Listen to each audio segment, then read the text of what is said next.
Non, je n'ai pas résisté à conserver dans ma douleur l'ardent désir de lui, au moins un regard de lui, et lui faire sentir ma présence. Je devais rentrer pour repartir dimanche avec Brahms. Je l'ai vu. C'était le soir, entre 6 et 7 heures. Il me souriait et m'embrassait avec une infinie tendresse. Déjà, il ne pouvait plus commander à ses membres, tendre son bras vers moi. Jamais je n'oublierai cela. Pour tous les trésors, je ne donnerai pas cette étreinte. Mon Robert. Ainsi devions-nous nous revoir. Avec quelle peine je devais rechercher en moi tes chers traits. Quel spectacle de douleur. Tout ce que j'ai enduré depuis qu'il s'est arraché à moi, voici 2 ans et demi sans un adieu, tout ce que j'ai souffert maintenant en silence à ses pieds, tout ça pesait à peine, car j'avais au moins de temps en temps un regard de lui, voilé certes, mais indiciblement doux. Sa tête était belle comme celle d'un mort, nimbée d'une douce clarté et tendrement inclinée. Après son décès, je me suis sentie apaisée. Tous mes sentiments se transformèrent en reconnaissance vers Dieu pour l'avoir enfin délivré. Et quand je tombai à genoux dans sa chambre, alors tout me parut s'emplir de sérénité, comme si un esprit céleste planait au-dessus de moi. Hélas, que ne m'avait-il emporté avec lui? Je l'ai vu une dernière fois aujourd'hui. J'ai encore déposé quelques fleurs sur sa tête. Il a pris mon amour avec lui. Jeudi 31 juillet 1856, à 7 heures du soir, les obsèques. J'étais dans une petite chapelle du cimetière. J'entendais les chants funèbres. Et au moment où on le descendit en terre, j'eus la claire certitude que ce n'était pas lui, mais seulement son corps, son esprit était resté avec moi. Et jamais plus qu'à cet instant ma prière ne fut profonde. Que Dieu me donne la force de vivre sans lui. Je n'ai pas annoncé cette cérémonie pour éviter la présence de trop d'étrangers. Ses plus chers amis étaient venus. Et c'était bien ainsi. C'était conforme à ses désirs. Ainsi, mon bonheur a fui avec son départ. Une nouvelle vie a maintenant commencé pour moi.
Que vous dire d'autre de votre bien cher papa, mes enfants? Dois-je vous dire combien il a souffert? Non, je ne veux pas. Plus tard, vous l'apprendrez. Plût à Dieu que vous eussiez été plus âgé, plus avancé dans la vie. Vous auriez appris à l'estimer encore davantage, car c'était vraiment un homme d'une qualité exceptionnelle. Un homme comme il s'en est trouvé bien peu. Quelle extraordinaire bienveillance il témoignait à tous les hommes. Comme il protégeait tous les jeunes artistes désireux de réussir. Comme il ne connut jamais ni l'envie ni la jalousie. Comme il nous a chéris, vous et moi. Tel était ce père que vous avez perdu et qui est pleuré de toute l'Allemagne.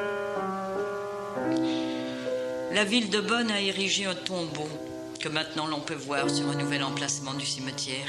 Il est encore dénudé, mais plus tard, dans 10 ans, il sera merveilleusement ombragé de 5 platanes qui ont été plantés. Non loin de là se trouve une petite chapelle. C'est là que j'étais tandis que l'on descendait dans la tombe le cher bien-aimé. À ce moment, j'ai prié. J'étais parfaitement seule. Alors ce fut pour moi comme s'il m'exhortait à vivre encore pour vous. Cette pensée m'a rendu la force et c'est ainsi que je veux, selon sa volonté, vivre et vous chérir.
Robert à Clara, 11 janvier 1832. Clara a 13 ans. Chère et honorée Clara, je sais que vous êtes un cerveau pensant et que vous comprenez votre vieil et lunatique organisateur de charades. Ainsi, je pense souvent à vous. Non comme le frère à la sœur ou l'ami à son ami, mais un peu comme le pèlerin à la statue dressée sur un lointain autel. Pendant votre absence, je me suis promenée en Arabie pour trouver des contes qui puissent vous plaire. 6 nouvelles histoires de double, 101 charades, 8 énigmes très drôles, et puis des aventures de brigands effroyablement belles. Et celle du fantôme blanc. Oh, que j'ai peur! Mon papier touche à son terme, mais non point l'amitié avec laquelle je suis de mademoiselle Clara Wieck, le plus ardent admirateur, Robert Schumann.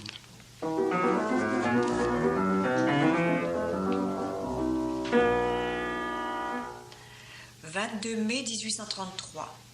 Chère bonne Clara, vivez-vous? Et comment vivez-vous? Je veux le savoir. Vous ne trouverez rien d'autre dans ma lettre. C'est à peine si je souhaite que vous vous souveniez de moi tant je me dessèche visiblement. Je ne suis plus qu'une branche sans feuilles. Le docteur me défend de tant me languir de vous parce que cela m'atteint trop, dit-il. Mais aujourd'hui, j'ai banni mes tourments, j'ai ri au nez du docteur. Il ne voulait pas que je vous écrive, alors je l'ai menacé, lui disant que je serais pris d'un accès de fièvre qui serait contagieux pour lui, et alors, il m'a accordé ce que je lui demandais. Je ne voulais pas vous parler de tout ce que je viens de vous dire, mais de toute autre chose. Voilà. Je vous fais une prière que vous devez exaucer. En ce moment, nous n'avons aucun point lumineux auquel nous puissions nous raccrocher. Alors voici un projet sympathique.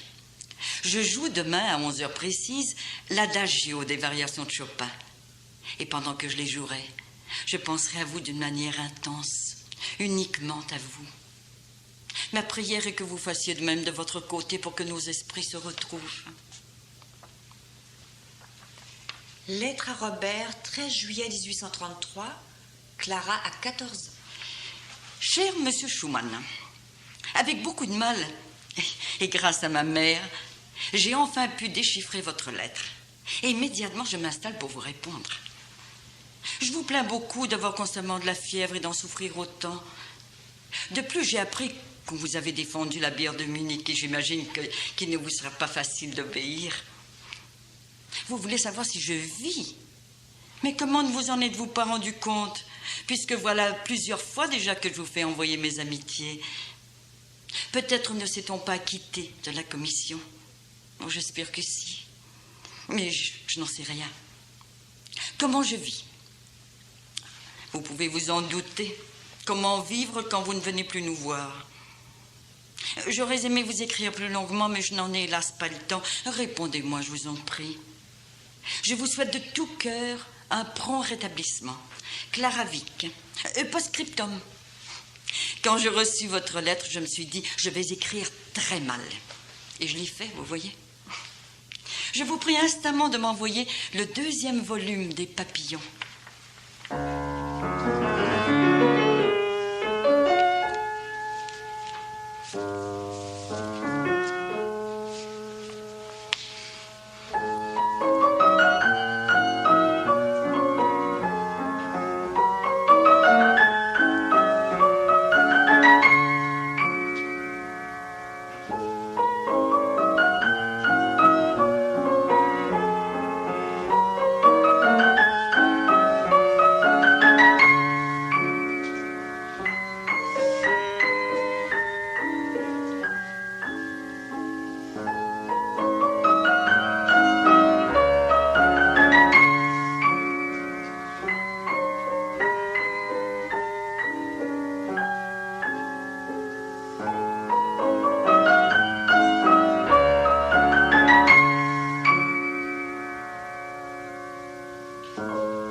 Après chaque séparation, leur douce intimité reprenant, les sentiments de Robert deviennent plus passionnés.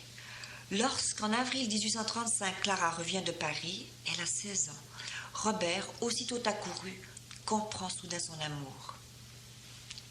Je me rappelle encore comment je te vis la première fois, midi. Tu m'es parue plus grande, plus étrangère. Tu n'étais plus une enfant avec qui j'aurais pu rire et jouer. Tu disais des choses raisonnables. Et dans tes yeux, je vis briller un secret et profond rayon d'amour. C'est toi qui, sans le vouloir ni t'en douter, m'as détourné depuis de longues années déjà de toute fréquentation féminine.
février 1836, le soir à 10 heures.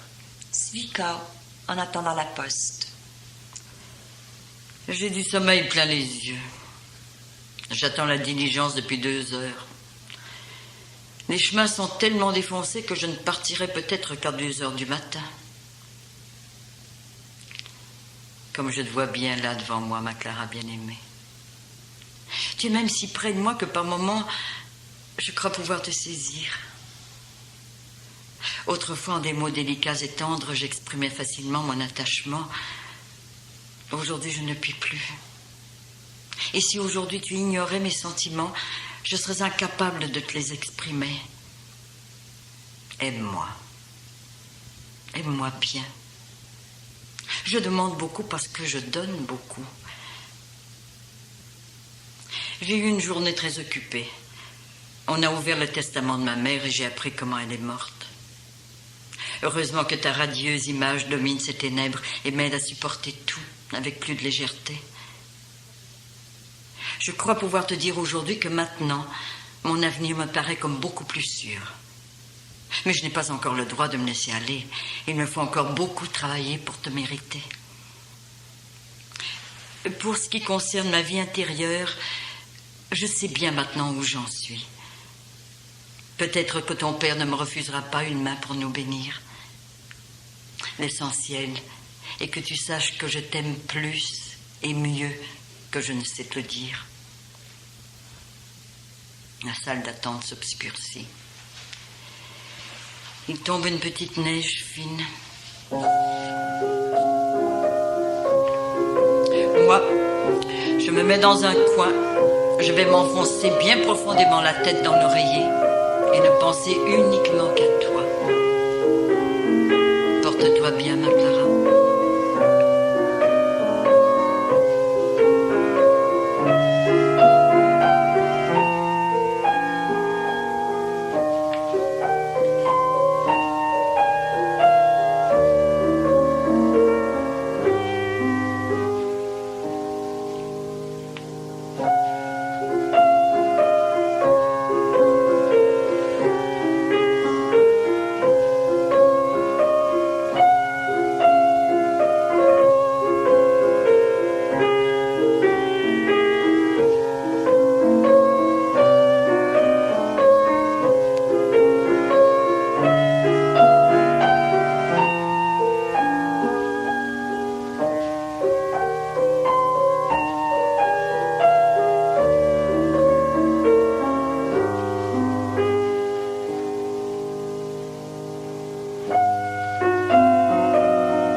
13 août 1837. Êtes-vous toujours fidèle et forte? Si inébranlable que soit ma foi en vous, si grand que puisse être mon courage, il y a tout de même du désarroi à ne rien savoir de ce que l'on a de plus cher au monde. Et voilà ce que vous êtes pour moi. Je réfléchis sans cesse et tout me dit ce doit être si nous voulons et si nous agissons. Écrivez un simple oui si vous le voulez bien. Et le jour de votre fête, le 13 septembre, donnez ma lettre à votre père. Il me semble en ce moment bien disposé à mon égard. Et peut-être ne me repoussera-t-il pas si vous insistez comme vous savez le faire. Je vous écris cela à l'aube du jour. Si seulement nous n'étions séparés que par les feux roses de l'aurore. Avant tout, soyez forte et tenez bon. Ce doit être si nous voulons et si nous agissons. Ne parlez à quiconque de cette lettre, ça pourrait tout gâter. N'oubliez pas le oui. J'ai besoin de cette sécurité avant de pouvoir penser à quoi que ce soit d'autre. Tout ce que je vous dis là, je le pense au plus profond de mon âme. Et le sous-signé vous le confirme en mon nom. Robert. Vous voulez que je vous dise ce petit mot tout simple, oui. Ce petit mot si prodigieusement important. Mais un cœur comme le mien, aussi rempli d'amour, peut-il ne pas dire oui, alors que toute mon âme est d'accord pour le prononcer, et que du fond de moi-même je vous dis à l'oreille oui, et pour l'éternité.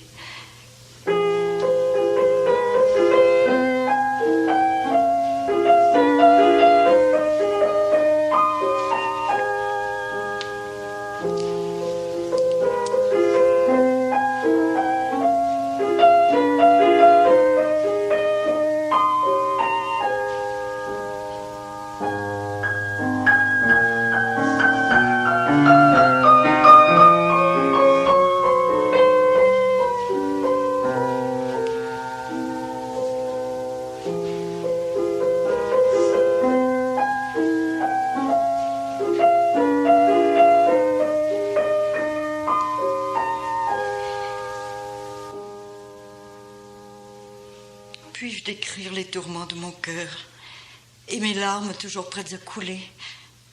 Non, ce n'est pas possible. Peut-être le destin fera-t-il que bientôt nous puissions nous voir et nous parler. Votre projet me paraît risqué, mais un cœur passionné ne se soucie pas du risque.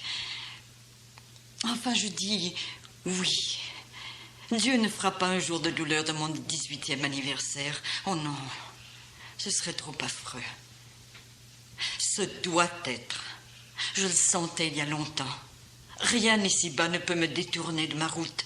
Et je démontrerai à mon père qu'un cœur jeune aussi peut être capable de constance. Très vite, votre Clara.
conversation avec votre père a été horrible.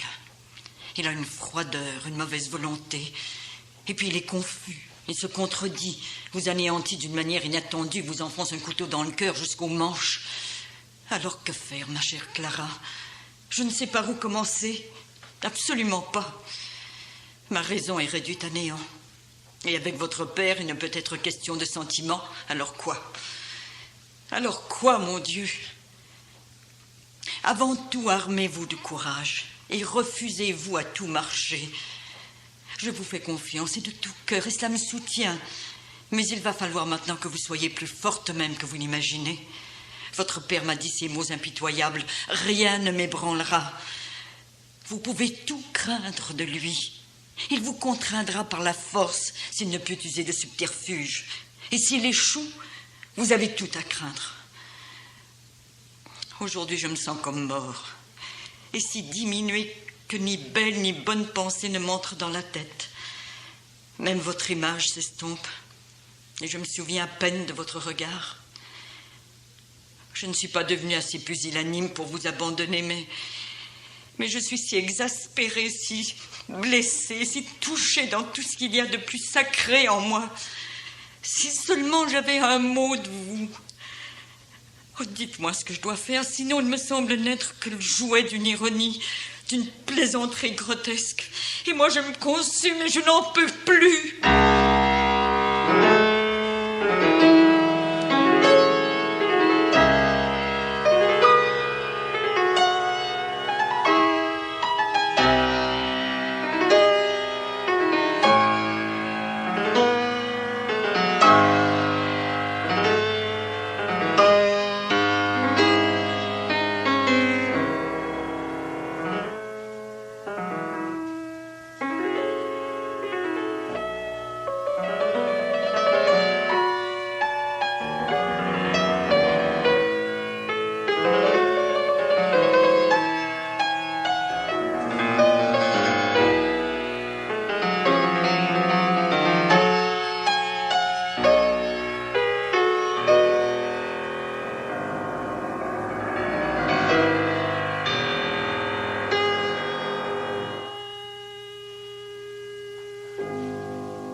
Pas même avoir le droit de se voir une seule fois. Nous en avons le droit, ose-t-il dire, mais que ce soit dans un endroit neutre et en présence de tiers. Un spectacle, quoi. Et pour les autres. Nous avons encore le droit de nous écrire, mais seulement quand vous voyagez. Voilà tout ce à quoi il consent. En vain, je cherche une excuse à votre père, que je considère toujours comme un homme noble et humain. En vain, je cherche dans son refus une raison profonde. Peut-être craint-il que vous, une artiste, vous ayez à expier une promesse trop précoce donnée à un homme. Mais non, il n'en est rien. Il vous jettera, croyez-moi, dans les bras du premier venu, pourvu que celui-ci ait titre et argent. Et puis ce qu'il veut avant tout, c'est que vous donniez des concerts et que vous voyagiez. Peu lui importe si vous êtes malade ou si vos forces vous abandonnent, et si moi, de ce fait, je perds la possibilité de créer de belles œuvres. Il rit de tout cela, et aussi de vos larmes. Chaque fois que j'irai voir votre père, je dois m'attendre à être cruellement offensée. Cet état ne pourra pas durer longtemps. Je suis atteint au plus profond de moi-même. Son obstination nuit à notre amour. Nous sommes protégés par le bon droit et la raison qui sont de notre côté. s'il nous pousse à bout et qu'il ne nous est rien accordé au bout de 18 mois ou 2 ans, nous ferons valoir notre bon droit et nous nous en remettrons à la justice. Que le ciel nous préserve d'en arriver là. Envoyez-moi bientôt quelques mots doux et apaisants. Je n'abandonnerai rien, crois-moi. Et si Dieu le veut, je resterai éternellement ton Robert.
Je n'ose plus ni penser, ni écrire.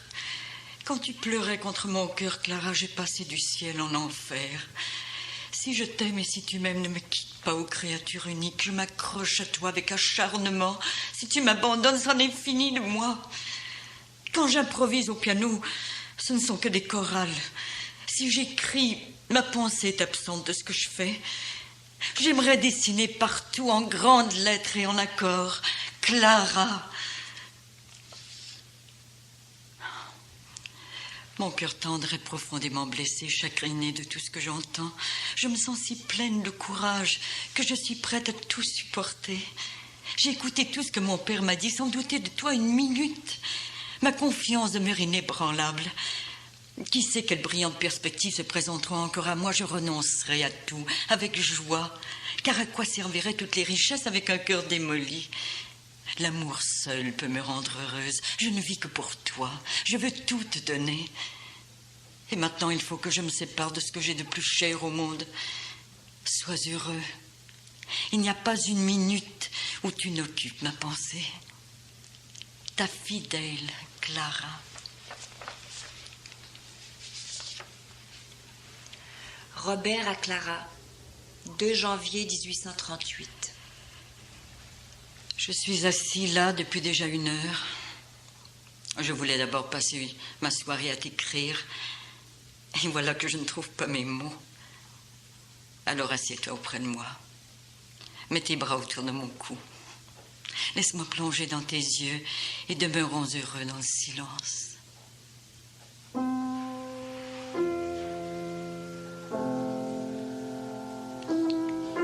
Dans le vaste monde, deux êtres s'aiment. À l'instant, la pendule sonne minuit un quart. Au loin, on entend des gens qui chantent un choral. Connais-tu ces deux qui s'aiment?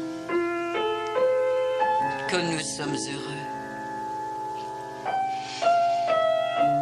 Viens, ma Clara. Je suis si près de toi. Viens. Nous allons nous agenouiller tous deux.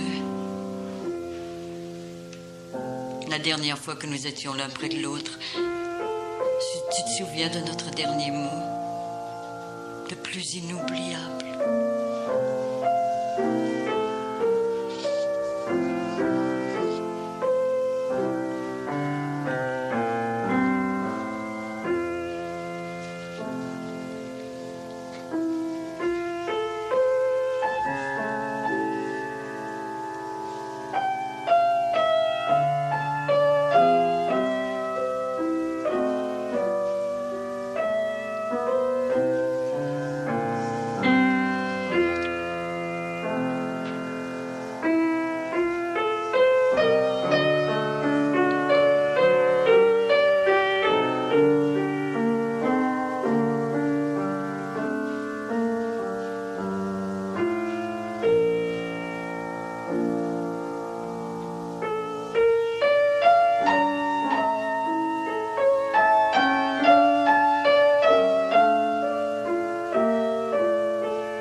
Mars 1838.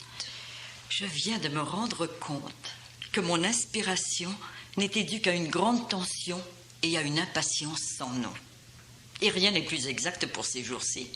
J'attends une lettre de toi. Aussi ai-je composé tout un cahier plein du merveilleux, de la folie, de l'aimable. Tu en feras des yeux quand tu joueras ça. D'ailleurs, la musique éclate en moi ces temps-ci. Et il ne faut pas que j'oublie ce que j'ai encore à composer. Ce que j'ai fait, c'est comme l'écho de ce que tu m'as écrit un jour. Moi aussi, je t'apparais quelquefois comme un enfant. En un mot, j'avais des ailes. Je me suis mise à écrire une trentaine de petits trucs, j'en ai gardé 12, et je les ai appelés scènes d'enfants. Elles te feront plaisir. Mais il faudra que tu oublies pendant un moment la grande virtuose que tu es. Il y a des titres comme Faire peur, Devant la cheminée, L'enfant implore, Histoire curieuse, etc., etc. Et encore, oh, est-ce que je sais? En un mot, c'est très clair et facile à jouer.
qui as-tu dédié les scènes d'enfants? Elles nous appartiennent à nous deux et pas à d'autres. Elles ne me sortent pas de la tête. Si simple, si familière, tellement toi. J'attends demain avec impatience pour les jouer encore. Je repense à faire peur. Pour ça, tu t'y connais. Quand tu me parlais de sosie, par exemple, ou bien que tu me disais porter une arme à feu sur toi, je riais encore en pensant à ça. Alors, il faut reconnaître que j'étais bon public, je croyais tout ce que tu me racontais. Menteur, va. Plus tard, je défendrai qu'on me fasse peur. Et surtout le soir, quand nous serons tous deux assis l'un près de l'autre. Bonsoir, mon Robert. Toi, mon espoir, mon amour, mon tout.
D'enfants sont jolis.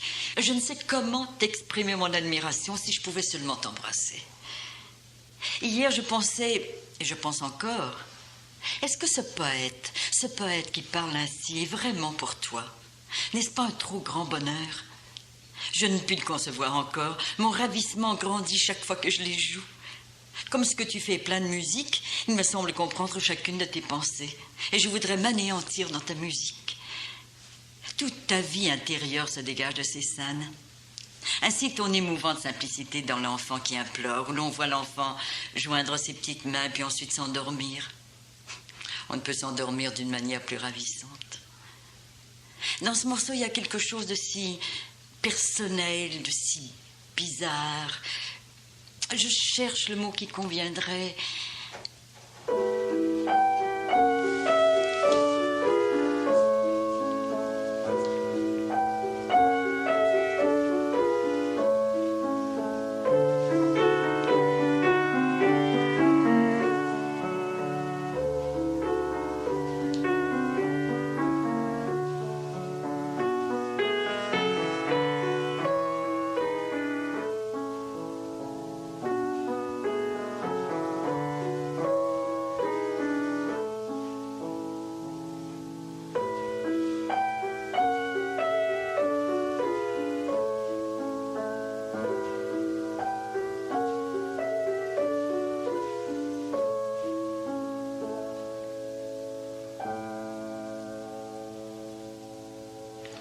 Gens et pays étrangers était depuis longtemps un de mes morceaux préférés. Colin Maillard est facétieux et admirablement décrit. Bonheur parfait a fait naître en moi un sentiment d'apaisement. Et le passage en fa majeur est quelque chose de si noble. On a l'impression que tu t'épanouis dans ton bonheur. Je joue volontiers d'une manière large un grand événement. Rêverie est délicieuse. Il me semble te voir au piano. Quel joli rêve. Le coin du feu est un coin de feu essentiellement allemand, familier et charmant, comme il n'en existe pas en France. Oh, mais je m'aperçois que je m'érige en critique aujourd'hui. Pardonne-moi cette analyse. Non, j'essaie de te dire dans quel sentiment j'aimerais les jouer, mais je ne trouve pas mes mots.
Robert Schumann à Frédéric Wick, septembre 1839.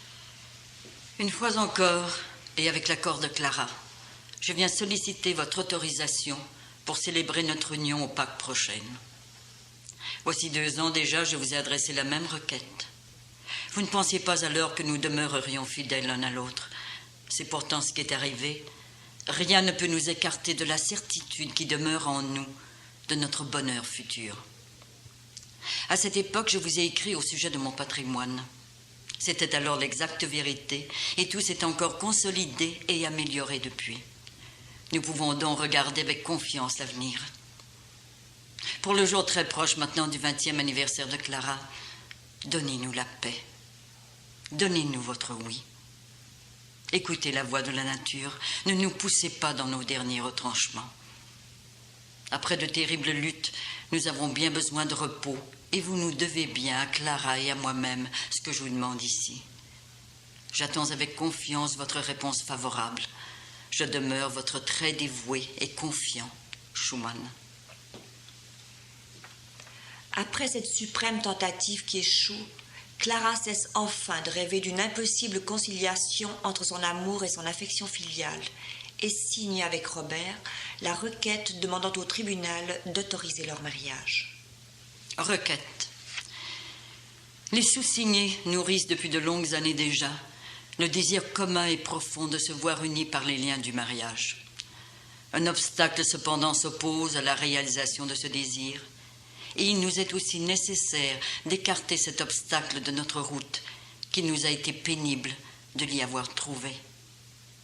Plaise à la cour de faire savoir à M. Wick qu'il est à donner son accord à notre mariage, ou bien, dans le cas de refus de celui-ci, que la cour nous donne cet accord. Seule la certitude de l'absolue nécessité de cette démarche met un obstacle à notre réconciliation avec lui. Cependant, nous demeurons intimement convaincus que le temps, une fois encore, comme en maintes circonstances, permettra d'oublier totalement ce pénible différend. Fait à Leipzig, septembre 1839, Robert Schumann. Clara Wick, à Paris. Le 12 septembre 1840, Robert et Clara se marient enfin dans une petite église de village, à Schönfeld, près de Leipzig. À 10h eut lieu la cérémonie.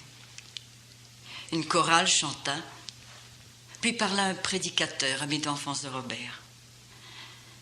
Mon âme tout entière était débordante de remerciements envers celui qui nous avait conduits finalement l'un et l'autre à travers tant de récifs et d'écueils. Et dans mon ardente prière, je demandais qu'il lui plût de me donner mon Robert, attendu à juste titre depuis de longues années. Ah, quand la pensée me vient qu'un jour je pourrais le perdre, tous mes sens se brouillent, que le ciel m'écrase plutôt qu'un tel malheur. C'était un jour magnifique. Et lorsque nous marchions en cortège, le soleil lui-même, jusque-là caché depuis longtemps, nous lança ses doux rayons matinaux, comme s'il voulait bénir notre union. Ce jour-là, rien ne nous troubla. Aussi sera-t-il dépeint dans mon journal comme le plus beau et le plus important de ma vie. Une période de mon existence est désormais terminée. Maintenant commence une nouvelle et merveilleuse vie. Une vie dans laquelle on aime par-dessus tout et par-dessus soi-même. Néanmoins, de lourds devoirs reposent sur moi. Que le ciel m'accorde la force de les remplir fidèlement, comme une bonne épouse. J'ai toujours eu une grande espérance en Dieu, et je la conserverai en moi éternellement.